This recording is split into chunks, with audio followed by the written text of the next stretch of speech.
और अब बिहार चलते हैं, जहां एनडीए चुनाव के लिए तैयार है और नेता एक बार फिर नीतीश कुमार है। अभी तक जो परिस्थितियां दिख रही हैं उसके मुताबिक नवंबर में बिहार में चुनाव के बाद अगर एनडीए को सरकार बनाने का मौका मिला तो नीतीश कुमार ही मुख्यमंत्री बनेंगे। एक तो प्रधानमंत्री नरेंद्र मोदी ये बता चुके हैं कि नीतीश कुमार उनके लाडले मुख्यमंत्री हैं, और दूसरा ये कि नीतीश भी बार बार ये इशारा कर चुके हैं कि उनके लिए अब जीना एनडीए में है, मरना एनडीए में।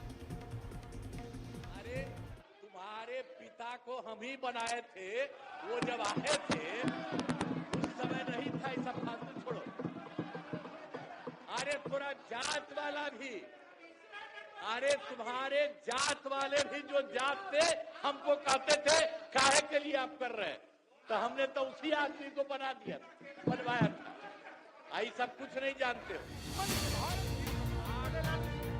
बिहार के मुख्यमंत्री नीतीश कुमार नेता प्रतिपक्ष तेजस्वी यादव को बता रहे थे कि कैसे उन्होंने लालू यादव को मुख्यमंत्री बनाया था, लेकिन इस वक्त लोगों की दिलचस्पी इसमें नहीं है कि किसने किसको मुख्यमंत्री बनाया था, बल्कि इसमें है कि अगले चुनाव के बाद मुख्यमंत्री कौन बनेगा।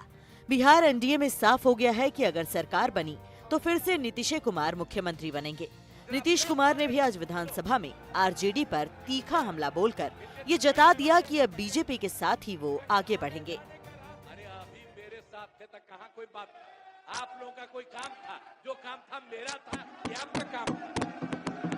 अरे जब गड़बड़ किए तो एक बार लिए थे हरा दिया, और दूसरी बार भी गड़बड़ किया, दूसरी बार भी हरा दिया, और अब कहीं से नहीं, इधर उधर नहीं, हम लोग एक साथ मिलकर काम किए, हम लोग सब मिलकर लिए साथ रहेंगे, अब कुछ नहीं है।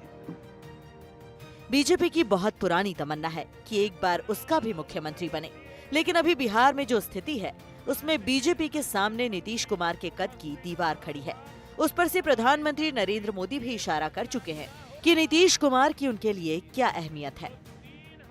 हमारे लाडले मुख्यमंत्री नीतीश कुमार जी।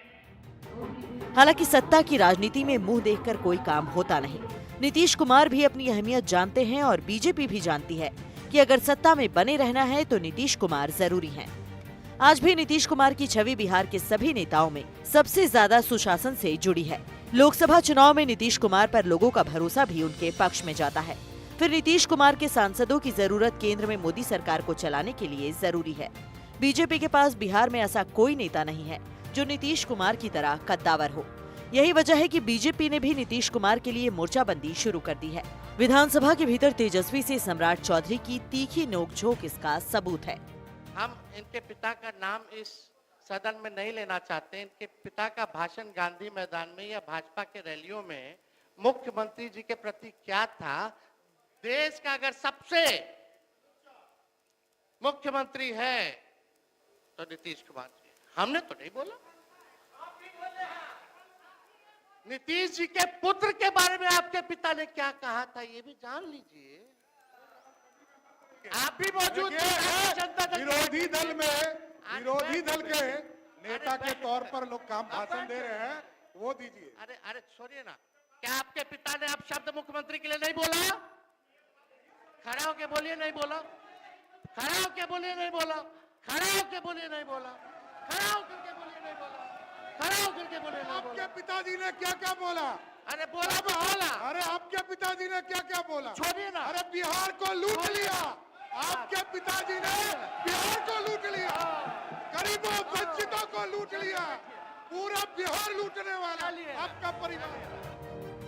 हालांकि बीजेपी पिछली बार की 74 सीटों की जीत को आगे बढ़ाने के लिए कमर कस चुकी है। इस कड़ी में उसने दिलीप जायसवाल को नया प्रदेश अध्यक्ष बनाया है। दुनिया की सबसे बड़ी राजनीतिक दल भारतीय जनता पार्टी का अध्यक्ष की जिम्मेवारी आज दी गई है। मैंने इस चुनौती को स्वीकार किया है और इस चुनौती को मैं अवसर में बदलने का काम करूंगा, संगठन को मजबूत करूंगा और 2025 के चुनाव में एनडीए और भारतीय जनता पार्टी को बहुत ही मजबूती के साथ फिर से सरकार बनाने का काम करूंगा। अब एक बात तो साफ है कि बिहार की ताज़ा परिस्थिति के मुताबिक विधानसभा चुनाव का चेहरा या तो नीतीश कुमार है या तेजस्वी यादव। अब बिहार के लोग तय करेंगे कि उन्हें किसका समर्थन करना है। पटना में प्रभाकर कुमार के साथ एनडीटीवी इंडिया की रिपोर्ट। महोदय थोड़ा